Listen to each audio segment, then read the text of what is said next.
Hi everybody. இன்னைக்கு நான் பெங்களூர்லேருந்து மதுரை கிளம்பிட்டு இருக்கேன். ஸோ என்னலாம் பேக் பண்ணுறேன் அப்படின்றதே பார்த்துட்டு, நான் லாஸ்ட் வீடியோவில் சொல்லியிருந்தேன், நான் ஜாப் போர்ட்டல் போய் ஸ்கேம் ஆகிட்டு வந்துட்டேன்னு.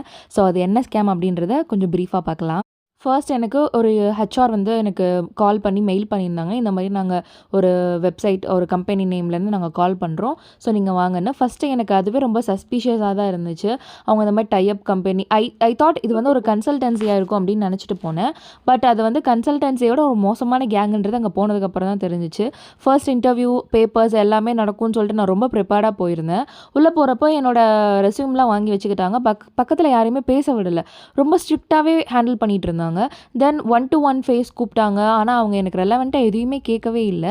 ரேதர் அங்கே வந்து எக்ஸாம் கண்டக்ட் பண்ண போகிறோம், நீங்கள் 500 டெபாசிட் பண்ணணும், அப்புறம் 1500 டெபாசிட் பண்ணணும்னு என்னை ரொம்ப கன்ஃபியூஸ் பண்ணிட்டாங்க. நான் ஏதாச்சும் கேட்டேன்னா அவங்க என்கிட்ட ஒரு மாதிரி ஹார்ஷாக பிஹேவ் பண்ணுறாங்க. எனக்கு கொஞ்சம் பயம் வந்துருச்சு. ஸோ 1500 நான் பே பண்ணிட்டேன். எனக்கு தெரியுது இவங்க என்னை சீட் பண்ணுறாங்கன்னு தெரியுது. பட் இருந்தாலும் என்னால் அந்த மொமெண்ட்டில் எதையுமே பண்ணவே முடியல. 3 days கழிச்சு எனக்கு மெயில் வரும்னு சொன்னாங்க. பட் டில் நவ் எனக்கு மெயில் வரல, ஒரு கால் வரல.